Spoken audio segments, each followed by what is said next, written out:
네, 여러분 오늘은 신앙 고백 가운데 이런 고백을 합니다. 한번 같이 읽어볼게요. 시작. 이는 성령으로 잉태하사 동정녀 마리에게 나시고. 아멘. 이게 우리의 믿음이에요. He was conceived by Holy Spirit and 뭐예요? Born of Virgin Mary. 여러분 이 신앙 고백이 얼마나 중요한지 몰라요. 근데 이 신앙 고백을 들으면 어떤 생각이 나냐면, 아니 무슨 처녀에게서 아들이 나와, 말도 안 되는 소리 하고 있어. 충분히 이해되는 반응이에요. 왜냐면 이 땅에서는 그런 걸 본 적이 없어요. 노처녀 60, 70대신 분들 봤는데 아기를 낳은 적이 없어요. 남자와 함께하지 않은 경우는 아기를 낳을 수가 없단 말이에요. 처녀가 잉태하여 아들을 낳는다는 사실은요, 신비해요. 이 땅에 그런 일을 본 적이 없기 때문에, 초자연적인 역사이기 때문에 자연 법칙을 어긋나는 경우들은 우리가 믿지를 못해요. 남자 없이 애가 태어난다는 물리적인 법칙이 깨졌기 때문이에요. 그러니까 우리는 예수님이 물 위를 걸으셨다? 믿기가 힘들어요. 어떻게 사람이 물 위를 걸어? 죽은 자가 살아난다? 어떻게 이 몸에서 냄새나고 이제 썩어 있는 사람인데 어떻게 다시 태어난단 말이야? 살아난단 말이야? 이해가 안 돼요. 맹인의 눈이 열려서 보게 된다? 안 믿겨요. 여러분 잘 들어보세요. 초자연적인 역사는요, 믿기 어려워요. 그래서 사람이 뭘 하냐면요, 이해할 수 있도록 만들어요. 과학적으로. 예를 들면 요즘은 DNA로 복제 인간을 만드는, 클론을 만드는데 이 복제 인간을 남자 없이도 만든다 라고 해서 그럴 수도 있겠다라고 자꾸 이해를 시키는 거예요. 예수님이 물 위를 걸으셨을 때 그냥 안개가 가득하여서 얕은 물을 걸었는데 바닥이 닿는, 그렇게 보인 거다. 그러니까 사람들이 그럴 수 있겠다. 예수님이 오병의 역사를 일으키는데 미안하니까 자기가 갖고 있는 점심들을 내와서 함께 먹은 것이다 라고 자꾸 사람들이 이해할 수 있도록 만들어내는 거예요. 과학적으로 설명을 해서. 그걸 뭐라 그래요? 그래서 믿겨진다라고 얘기하는데 그건 믿음이 아니에요. 사실에 대한 인식일 뿐이에요. 과학으로 믿으려고 하는 건요, 진짜 믿음을 잃어버리게 만들어요. 여러분 믿음은요, 사람의 힘으로 되는 게 아니에요. 우리 사도신경의 첫 고백을 보면 알 수 있어요. 우리 첫 고백이 뭐예요? 전능하사 천지를 만드신 하나님 아버지를 내가 믿사오며. 자, 세상에 영혼이 어디 있어? 세상에 하나님이 어디 있어? 말도 안 되는 소리를 하네. 똑같은 말이에요. 제가 처음에 얘기했죠. 세상에 어떻게 동정녀가, 처녀가 아이를 낳아? 그럴 수 없어 라고 말한 것과 같은 내용이에요. 전능하사 천지를 만드신 하나님 아버지를 내가 믿을 때는 그 하나님께는 nothing is impossible with God. 하나님께는 불가능이 없음을 또한 믿는 거예요. 자, 여러분 믿음은요, 과학으로 되는 게 아니에요. 하나님의 선물이에요. 그래서 믿겨지는 거예요. 옛날에 믿으려고 몸부림을 치면서 애를 써봤는데 그럴수록 더 안 믿겨지는데, 하나님의 믿음의 선물을 주니까 어떻게 돼요? 태초에 하나님이 천지를 창조하시니라 라는 말씀이 그냥 믿어지는 거예요. 그래서 여러분 이 말씀이 있어요. 히브리서 11장 3절 시작. 믿음으로 모든 세계가 하나님의 말씀으로 지어진 줄을 우리가 아나니 보이는 것은 나타난 것으로 말미암아 된 것이 아니니라. 아멘. 뭐로요? 믿음으로예요.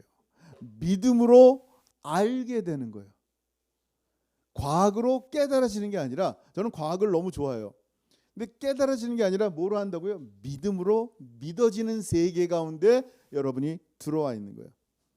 그래서 전능하사 천지를 창조하신 하나님을 믿는다면 하나님께서 동정녀를 통하여, 처녀를 통하여 성자 예수 그리스도를 잉태하는 일은 아무것도 아닌 것을 또한 믿게 되는 거예요. 자, 이 믿음의 역사가 언제부터 시작됐냐면 우연히 갑자기 일어난 게 아니라 하나님의 계획과 섭리 가운데 이미 선지자를 통하여 말씀하신 내용이라고 오늘 말씀하시는 거예요. 오늘 본문 시작. 이 모든 일이 된 것은 주께서 선지자로 하신 말씀을 이루려 하심이니 이르시되. 아멘. 선지자로 계속하여 이 놀라운 복음의 말씀을 하나님은 전하신단 말이에요.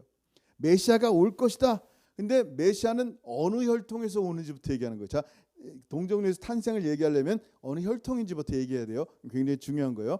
자, 어느 혈통이냐? 메시아 혈통은 구약 예언에서 보니까 누구 혈통이다? 이 같은 말씀이 누가복음에 나와요. 시작.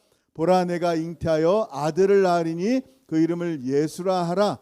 그가 큰 자가 되고 지극히 높으신 이의 아들이라 일컬어질 것이요 주 하나님께서 그 조상 다윗의 왕위를 그에게 주시리니. 아멘.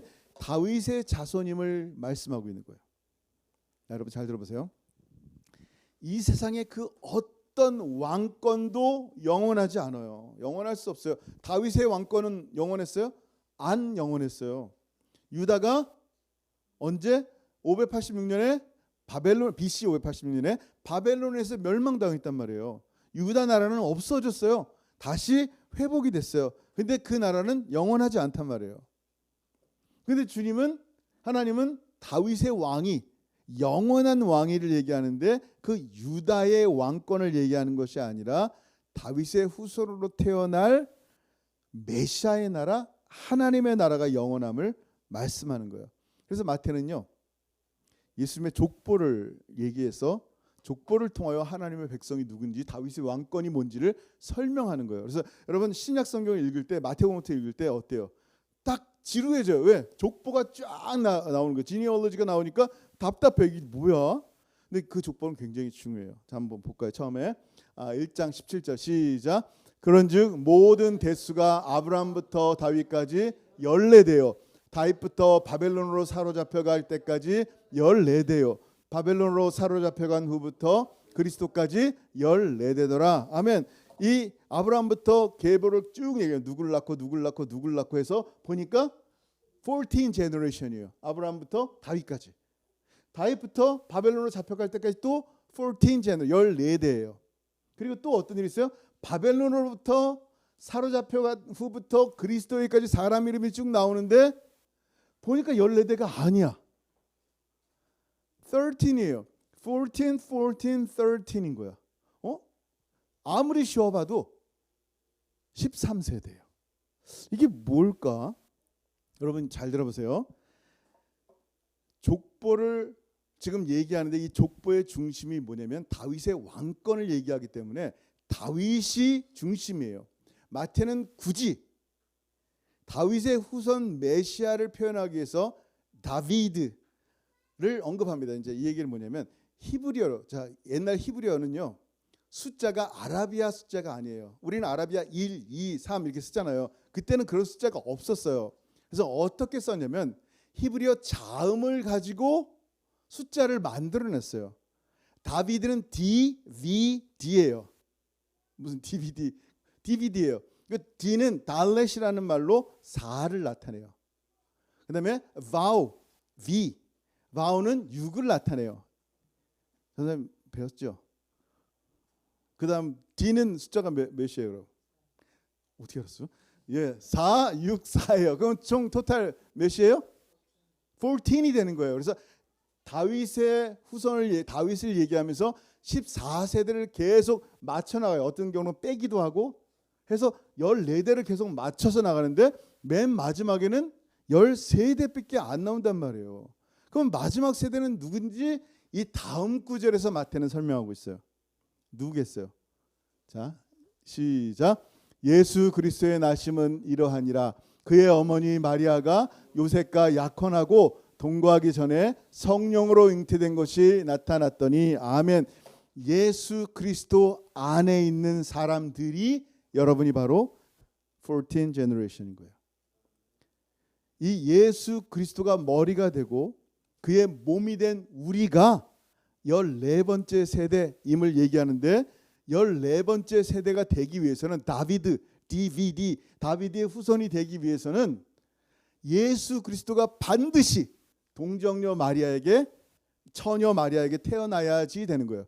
그래야지 사람의 원죄를 갖지 않고 하나님의 성령으로 말미암아 우리 가운데 죄 없으신 하나님의 아들이 이 땅에 오시고 우리는 새로운 종족, 새로운 14 generation이 되는 거예요. 그러니까 아담의 후손의 제너레이션이 아니라 새로운 종족이 되려면 새로운 사람이 나타나야 되는데 새로운 피조물로 회복할 그 새로운 사람은 바로 메시아 예수 그리스도고 그분은 반드시 성령을 통해야지만 가능함을 보여주는 거예요. 아멘. 여러분 그 원래 사람은요 우리가 생각할 때는 남자와 여자의 결합으로만 생겨난다고 생각하는데 한번 쭉 거꾸로 올라가 보세요. 아담은 어떻게 만들었어요? 아담은 남자 여자 없이 만들어진 존재란 말이에요. 성령으로 살 수 있는데 이것도 성령으로 살 수 있음을 어떻게 보여주냐면 창세기 2장 7절 시작. 여호와 하나님이 땅의 흙으로 사람을 지으시고 생기를 그 코에 불어넣으시니 사람이 생명이 되니라. 아멘. 흙에다가 그 코에다가 루하흐 성령의 기운을 성령의 영을 집어넣으니까 뭐가 됐어요? 생명, 살아있는 living soul이 되는 거예요. 근데 이 하나님의 성령으로 하나님의 영광이 덮여있던 그 사람이 뱀으로 말미암아 범죄하고 나니까 이 하나님의 영광인 성령이 떠나는 거예요. 성령이 떠나고 나니까 자기의 벌거벗음을 보게 되고 부끄럽게 되는 거예요. 그래서 하나님은 다시 이 죽은 사람, 성령이 없으면 죽은 사람이에요. 마치 꽃꽂이에 나무를 잘라서 꽃이 아직까지 살아있는 것 같지만 십며칠이 지나면 다시 시들어버리는 이미 죽은 거인 것처럼 뿌리가 잘려진 사람인 것처럼 우리의 존재라는 것이 한시적으로 언제까지? 주님 만날 그때까지. 여러분이 인생이 끝나기 전에 주님 반드시 만나야 되는데 주님 만나게 되면 하나님의 성령으로 다시 진짜 사람이 되는 거예요. 생각해 보세요. 사람은 하나님이 만드신 존재란 말이에요. 그러면 사람이라면 마땅히 하나님을 예배해야죠. 성령이 들어간 사람이라면 마땅히 하나님을 좋아해야 되고 경배하고 사랑하는 게 마땅하단 말이에요. 근데 하나님의 성령이 떠나고 나니까 하나님 대신에 우상을 좋아하게 되고 자기를 좋아하게 되고 다른 것들을 더 좋아하게 되는 거예요. 하나님의 성령이 없으면 하나님과 펠로십, 교제를 할 수가 없단 말이에요. 그러니까 아담은 하나님과 교제하고 날이 서늘할 때 하나님과 교제했던 사람인데 어떻게 돼요? 성령이 떠나고 생기가 떠나고 나니까 뭐가 되는 거예요? 죽은 존재라는 거예요. 하나님과 더 이상 펠로십 할 수 없어요. 하나님과 펠로십 하려면 어떻게 해야 돼요? 범죄한 자들과 하나님 함께 할 수 없는데 그 예수 그리스도의 보혈, 아들의 피의 상징인 어린 양의 피가 있을 때 하나님이 함께 하는 거예요. 그렇게 성막 가운데 임하시는 거예요. 하나님이. 거기에 어린 양의 피가 있기 때문에. 그리고 이것을 회복하고자 동정녀 마리아에게 탄생하시고 성령으로 어떻게 합니까? 예수님께서 십자가에 지시고 피 흘리시고 부활하신 다음에 제일 먼저 제자들에게 하신 말씀이 놀라운 말씀이에요. 범죄함으로 영이 죽은 사람들에게 생기를 불어넣으신 거예요. 시작. 이 말씀을 하시고 그들을 향하사 숨을 내쉬며 이르시되 성령을 받으라. 이 목적 때문에 주님이 이 땅에 오신 거예요. 다시 사람 만드는 거예요. 그리스도의 다윗의 영원한 왕권의 새로운 종족, 새로운 피조물, 더 이상 죄가 우리를 어떻게 할 수 없는, 누구도 정죄할 수 없는 그런 하나님의 새로운 종족으로 만들고자 예수님이 이 땅에 오시고 드디어 십자가와 부활로 마지막에 이 부활하신 다음에요. 어떻게 해요? 호흡을 마치 창세기처럼 흙에다가 그 코에 생기를 불어넣는 것처럼 주님이 똑같이 숨을 내쉬며 이르시되 성령을 받으라 라고 말씀하는 거예요. 그리고 오순절날 드디어 성령이 임하는 거예요. 예수 믿는 사람들에게. 근데 그 예언이 놀라워요. 여러분 사도행전 2장 17절 시작. 하나님이 말씀하시기를 말세에 내가 내 영을 모든 육체에 부어주리니. 아멘. 거기까지. 뭐라고요? 내가 내 영을 모든 육체에 부어주리니. 드디어 모든 육체가 이제 생명이 다시 되는 거예요. 하나님과 다시 펠로우십할 수, 교제할 수 있고 하나님께 기도할 수 있고 하나님께 예배할 수 있는 그런 존재로 다시 만드는데, 그러기 위해서는 어린 양 예수의 피로 깨끗이 씻겨짐 당하고 예수의 부활로 하나님의 의를 입은 하나님의 새로운 사람들 가운데 하나님의 성령이 임하시고 하나님과 펠로우십을 하는 거예요. 새로운 사람, 새로운 백성. 그게 여러분들이에요. 오늘 본문이 그걸 말씀하는 거예요. 성령으로 잉태됐다. 그래서 동정녀 처녀에게 태어나셨다. 성령으로 잉태됐다는 말은요, 여러분 누가는 다르게 표현하고 있어요. 한번 볼게요. 시작. 천사가 대답하여 이르되 성령이 내게 임하시고 지극히 높으신 이의 능력이 너를 덮으시리니 이러므로 나실 바 거룩한 이는 하나님의 아들이라 일컬어지리라. 아멘. 지금 무슨 얘기예요? 여기 임하시고 덮으신다를 할 때 이 덮으신다는 이 헬라어 표현은요, 히브리어에서 뭐라고 얘기하냐면 태초에 하나님이 천지를 창조하시니라 하시고 땅이 혼돈하고 공허하며 흑암이 깊은 가운데 있고 하나님의 신이 수면 위에 운행하신다는 표현이랑 똑같아요. The Holy Spirit hovering the water. 하나님의 성령이 새롭게 하는 거예요. 그 땅을. 하나님의 성령이 흙을 사람 되게 하듯이 다시 하나님의 성령이 예수 그리스도의 십자가의 죽으심과 부활로 완성을 통하여 우리 가운데 임하실 때 드디어 우리가 하나님의 사람이 되는 거예요. 하나님을 예배할 수 있고 하나님을 찬양할 수 있는 존재가 되는 거예요. 그래서 마리아에게 성령이 임하셨다라는 말씀은 마치 오순절날 이제 예수 믿는 사람들에게 성령이 임하신과 같은 단어를 사용하는 거예요. 그래서 하나님께서 이 우리에게 주실 하나님의 아까 우리 선지자를 통해 예언하시다 그랬죠. 계속하여 주신 예언이 뭐냐면 최초의 오리지널 가스펠이 이거예요. 창세기 3장 15절. 범죄한 뒤에 내가 너로 여자와 원수가 되게 하고, 이 너라는 것은 뱀이에요. 내가 너로 여자와 원수가 되게 하고 내 후손도 여자의 후손과 원수가 되게 하리니, 여기서 후손 your seed이에요. 영어로 보면. 그다음에 her seed, 그녀의 seed, 후손. 그 뭐라 그러죠? 그러니까 우리는 아담의 씨앗과 그 사단의 씨앗과 하나님의 씨앗과의 전쟁이 일어나는데 어떤 일이 생겨요? 여자의 후손은 내 머리를 상하게 할 것이요 너는 그의 발꿈치를 상하게 할 것이니라. 그래서 여러분 요한계시록을 딱 보면은 이 창세기의 이 예언이 계속하여 우리가 뭐 드라마를 보든지 책을 보든지 매일 첫 장을 보면 이게 이렇게 진행되는구나. 지금 하나님이 세상을 아름답게 만드셨고 아담과 하와를 지으셨는데 뱀을 통하여 온 땅 가운데 이 혼돈이 왔구나. 그래서 그 뱀을 치겠다라는 하나님의 예언이 어떻게 성취되어 가는 것을 보고 맨 마지막 요한계시록에 옛 뱀이 무적에게 들어가는 모습을 우리가 보게 된단 말이에요. 성경 전체가 얘기하는 게 하나님의 구속의 계획이 드디어 마침내 이루어짐을 보여주는 거예요. 그럼 뭐예요? 복음은 여자의 후손이다라는 거예요. 아담의 씨, 사람의 씨가 아닌 하나님의 씨로 새로운 백성이 된다라는 거예요. 다윗 왕국, 영원한 왕국, 메시아의 왕국 가운데. 그걸 말씀한 게 베드로전서 1장 23절이에요. 시작.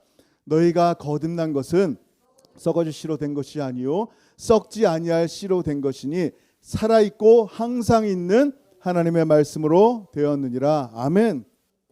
그래서 거듭난다는 표현을 쓰는데 거듭날 때는 썩어질 씨, 사람의 씨, 아담의 씨가 아니에요. 사람의 씨는 반드시 죽어요. 여러분 늙었잖아요. 늙어가잖아요. 죽잖아요. 언젠가 반드시 다 죽어요. 사람은. 이게 썩어질 씨예요. 근데 썩지 아니할 씨, 동정녀 마리아에게 성령으로 잉태 동정녀 마리아에게 탄생하신 메시아를 통하여 예수 믿는 그 사람들은 그 새로운 종류 예수 안에 들어가는데 그 사람들은 썩지 아니할 씨로 된 것인데 그게 뭐냐는 거예요. 로고스란 말이에요. 말씀이 육신이 되어 우리 가운데 오신 그 예수 아니할 씨로 된 것이니 살아있고 항상 있는 하나님의 말씀으로 된 것이니라. 하나님 말씀인 로고스 그리스도가 썩지 아니할 씨로 우리를 거듭나게 해야만 해요. 그래야 더 이상 죄를 전가받는 아담의 후손이 아니라 아담의 후손은 끊어졌어요. 할례의 의미가 그거예요. 육신의 백성으로 살아가지 않는다는 거예요. 육신은 끊어졌다는 거예요. 할례는 뭐냐면 생식기 끝을 잘라서 더 이상 이 육체의 자손이 아니라 하나님의 영적인 자손으로 살아간다라는 것을 상징하는 거란 말이에요. 그래서 뭘 얘기하는 거예요? 이제 더 이상 아담의 후손이 아닌 의로운 하나님의 아들들이 되는 것이 딸들이 되는 것이 바로 하나님께서 동정녀 마리아에게 성령으로 태어나게 하신 목적이란 말이에요. 그래서 여러분 이걸 보면 이게 무슨 말인지 알아요. 시작. 하나님이 죄를 알지도 못하신 이를 우리를 대신하여 죄로 삼으신 것은 우리로 하여금 그 안에서 하나님의 의가 되게 하려 하심이라. 아멘. 아담의 씨앗이 아니기 때문에 거룩하신 성자 하나님이 성령으로 잉태하여 동정녀 처녀에게 나타나셨기 때문에 죄를 알지 못한다. 죄를, 다른 말로는 죄를 지을 수도 없는 분이란 말이에요. 그가 우리를 대신하여 죄로 삼으신 이유가 뭐냐면 우리로 하여금 예수 안에서 하나님의 의로움이 되게 하려고 그렇게 하셨다라고 말씀하는 거예요. 그러니까 우리가 하나님의 의가 된 거예요.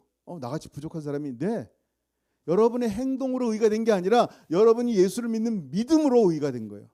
그 하나님의 의로움이 되려면 반드시 예수님은 성령으로 잉태되어야 되고 반드시 예수님은 동정녀 마리아에게 탄생이 되셔야 되는 거예요. 그걸 우리가 믿는다고 신앙을 고백하는 거예요. 굉장히 중요한 고백이라는 얘기죠. 그러니까 예수님 성령으로 잉태되시고 마리아에게 태어나니까 자꾸 사람들이 마리아를 숭배하기 시작하는 거예요. 여러분, 하나님의 성령으로 역사를 일으킨 바울이나 베드로나 수많은 사도들이 얼마나 큰 역사를 일으켰어요. 근데 그들 앞에 경배할 때 뭐라 그랬어요? 깜짝 놀라면 일으켜 세우면서 무슨 소리냐 이게, 나는 당신과 똑같은 사람이다. 경배받으실 일이 누구밖에 없다? 오직 하나님밖에 없는데 왜 나를 경배하느냐 말이에요. 그러니까 마리아도 지금 천상에서 슬퍼할 것 같아. 왜 사람들이 자기 형상을 짓고 거기다 절을 하고 거기다가 기도하냔 말이에요. 중보자는 하나님과 우리 사이의 중보자는 누구밖에 없어요? 예수 그리스도 한 분밖에 없는데 이 땅에 제사장은 없어요. 프리스트는 없단 말이에요. 이 땅에 목사의 역할도요, 여러분과 하나님 사이를 중보하는 역할이 아니에요. 목사 역할은 이 말씀을 가르치는 사람이에요. 여러분, 이건 굉장히 중요한 포인트예요. 우리가 마리아를 섬길 때, 숭배할 때 이거는 굉장히 큰 슬픔이에요. 마리아는 숭배받을 대상이 아니고요, 존경받을 대상이에요. 바울처럼 베드로처럼 존경받을 대상이에요. 그 마리아에게서 하나님, 성자 하나님은 태어나셨어요.